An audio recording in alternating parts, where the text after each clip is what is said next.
What I'm about to say in this video might blow your mind or change the way you listen to Dem Boyz forever.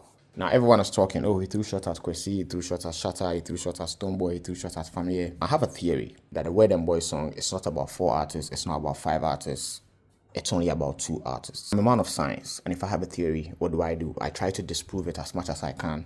And if I'm unable to, then I have no option now to accept it as true. I'm going to leave whether the theory is true or not up to you guys for you to tell me, making it seem like I try cause beef where there's none. These are just observations I've made from the sidelines as a fan of the music and culture. And let's delve into the song. Dem Boyz starts just like any other rap this song. It's quite standard for a rapper to start at this song by throwing general shots at the industry. Everybody gets something to say, but nobody wants to practice. It's all general. Then he goes ahead to say this. Texting me, phone something what he's saying. Now he's being specific. He's talking about one person. And who could that person be? He goes ahead to drop more clues. Years ago, I'd be so impressed because I gave my love and enough respect. This is not me saying this, but it's not a secret. Blacko, when he was coming up, was heavily inspired by Kwesi Arthur. There are tweets from back in the day of Blacko expressing his admiration for Kwesi Arthur and how much he'd love to be on the song with him. In fact, there's a video of Blacko where he was rapping exactly like Kwesi Arthur. Again, this is not me inciting beef. This is just me connecting the dots from afar. So for Blacko to go from him being heavily inspired by and so respectful of Kwesi Arthur to him now being unimpressed by a text from him, to him sidelining Kwesi when he gets asked on interviews about who his personal favorites are, something must have happened. So what could have possibly happened? That's what he goes ahead to explain in the next couple of lines. Ganging up and tagging teams. What?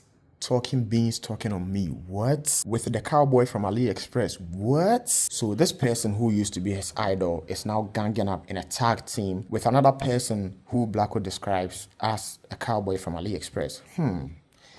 A very big So who is this cowboy from AliExpress? People have been saying that, oh, since Blacko had an online feud with Shatta and the song dropped afterwards and Shatta was dressed as a cowboy in his Gringo video, that line is for Shatta. But wait, this same Blacko said the album was done way back in July. And that's why I don't really drop the album. Because the album, I finished everything like July.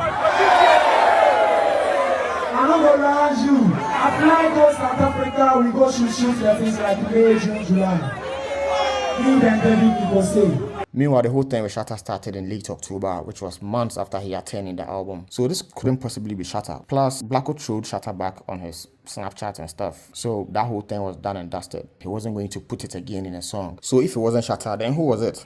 Let's keep going. Tell your boy have to keep that verse. Carry doing splendid. Dreams to be like you, empire me. If you had any doubt in your heart about who this idol turned rival is to Blacko, just one line should clear things up. Tell your boy have to keep that verse. We were all in this Ghana here when we saw behind the scenes footage of Kwesi Arthur shooting a music video with Blacko, which by the way, everyone was anticipating because it's something the streets need. But I'm sorry to tell you that song is never dropping. Forget. Monto my dream. But there's still one mystery left. Who is this person that Blacko is accusing Kwesi of going to form a tag team with and to be talking on him? With that, we move on to the second verse. Here your man is saying it's cheaper and easier to talk than to be a believer. And yes, I am Messiah for him, Peter. Again, this is not me saying this, but Fameye has been calling himself Peter for a while. And this all began when he started to draw inspiration from a more spiritual side of himself, while drawing influence from the Bible to present himself as a messenger, one who preaches his gospel through his music. You can tell from his outfits and his performances on stage that this whole Peter phase is just Fameye embodying this messiah figure in Ghanaian music. From songs like Praise and Not God to his albums Songs of Peter and 3 Times of Peter, which by the way, 2 dope albums. If you have not listened to any of them, go and do so right now. But then we all know who the Messiah is, right? Jesus Christ.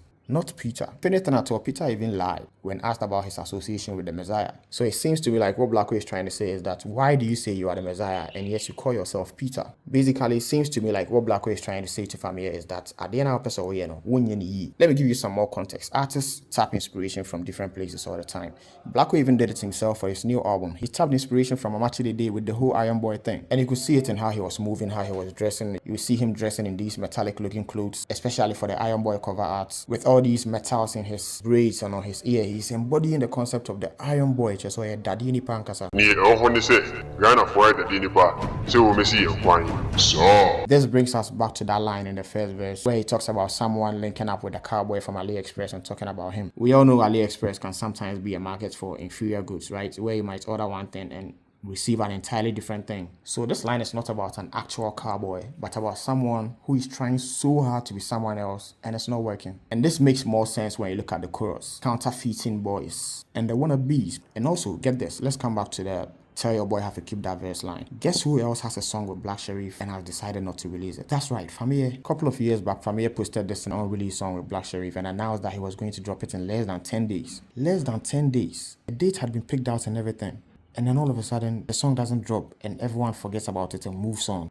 Isn't this weird to you guys? It's no secret that Kwesi Arthur and It's no secret that Kwesi Arthur and Fameye have a great relationship, and it doesn't sound like a reach to say that the two artists went to sit somewhere and said some things about Blacko that he heard. That was why he was like, oh, you said I heard. If you listen to the song throughout, Blacko is just mad about two people saying something about him that he heard, that he was disappointed because he obviously looked up to the two people that he was talking about. For him to make a song about it should tell you just how much he cares about all that happened. But what could have possibly happened that would make Blacko go from admiration to now dropping a diss song? What could have possibly happened that would make Kwesi Arthur link up with Fameye and, I don't know, say whatever they said about Blacko, which he ended up hearing? For that, let me take you back in time a bit. Right up until March of 2023, Blacko and Kwesi seem to have a very good relationship. Kwesi would drop a song and Blacko would tweet it. Blacko would drop a song and Kwesi would tweet it. They would wish each other on their birthdays. But then all of a sudden, on March 3rd, 2023, Kwesi Arthur drops this song to Big Homie Flea titled Pain Interlude. And then just 5 days later, Big Homie Flea took to his ex and posted this. You let these mere mortals get in your head like I switched up on you. The plan was to shed light on another youth from the trenches. He came from the tree we planted. He was one of us. The sky was big enough for everybody to fly high. We was about to F the streets up with this one, shaking my effing head, booking heart emoji, mending heart emoji. And guess what video was posted along with that tweet? A snippet from the music video of Kwesi and Blacko performing that song they did that is never coming out. With Big Homie Flea on the song doing his usual thing. Oh, alhamdulillah, munda, cause I do way up for life. Top of the top, cream of the crop, rise to the top. And look at this too. Big Homie Flea posted a line from Kwesi Arthur's Colors, which says, "We'll be on any time, open and never envy mankind." And Big Homie Flea was like, "You really panic shaking my head, folded like a beach chair. If you feel like putting on another YN go block your shine, it means he was never really him. We'll be on any time, so why envy that boy? I know it wasn't you though, you just let the quick one as the stories get to you. This still hurts, but you know me, I'm a charger to the game and keep it play at all times. Wounded lion will bleed, but I never go chop grass. Still got love for you in my heart, baby bro. And when the truth finally comes to light, hope them YNs laughing with you for coming at me, gonna cry with you. Just know that I already forgave you. Business is business. I'm always standing on my 10 toes, man said that." This screenshot was posted on October 4th, 2023. And just 5 days later, guess what happened? Kwesi Arthur came to tweet, "I want to apologize to Kojo aka Homie Flea for the lyrics in Pain Interlude, which was released earlier this year by myself. I hope this message finds you well. Hashtag all love." What does this look like to you? It looks to me like Kwesi Arthur felt betrayed that Big Homie Flea was diverting his attention to Black Sherif, who Kwesi Arthur felt threatened by. And rightfully so. I mean, the two of them dropped albums in 2022, and let me ask you, which one of the two albums performed better? I'm not asking about which one of them was the better album, but which one of them performed better in terms of numbers. I mean, half of Kwesi's tape was Afrobeats. Meanwhile, the entire Blacko album was hip-hop, but it still did way more numbers than Son of Jacob ever did.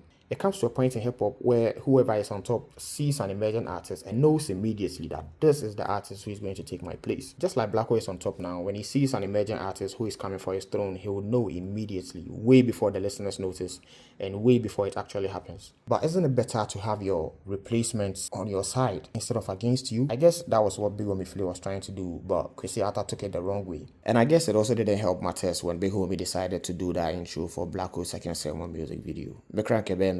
Plus, Kwesi and Ground Up had a much anticipated album on their hands waiting to drop, so I get that Kwesi may feel some way about all of this. Which I don't blame him at all for. Hip-hop is incredibly competitive. And even the Fameye that Kwesi Arthur allegedly linked up with to say whatever they said about Blacko, if he had turned out to be primarily a hip-hop artist like Kwesi and Blacko are, I'm not sure him and Kwesi Arthur would have had that much of a great relationship, much less to talk about the two of them ganging up in a tag team to, I don't know, weave a plot against Blacko. So yeah, fast forward to November 2023, Blacko came to tweet, "I love Kwesi Arthur so much, I wish he knew." And then 2 days later, Kwesi came to post a similar thing, saying he loves Blacko so much, he wishes he knew. Which all seemed to me like this one big final act of showing love to themselves publicly, because all that public love they were showing to each other stopped then. That was the end of it all. All those sharing each other's music, wishing each other on their birthdays, that was the end of it all. Also get this, Fameye announced he was going to drop his collaboration with Blacko in less than 10 days, right? Look when Fameye made that announcement, and look when Blacko came to make that post. Those were just 7 days apart, and then the song never dropped. Something definitely happened. I'm almost choking up as I say this because this is all very sad to me. Bema is soon, but Bema is naturally, Charlie.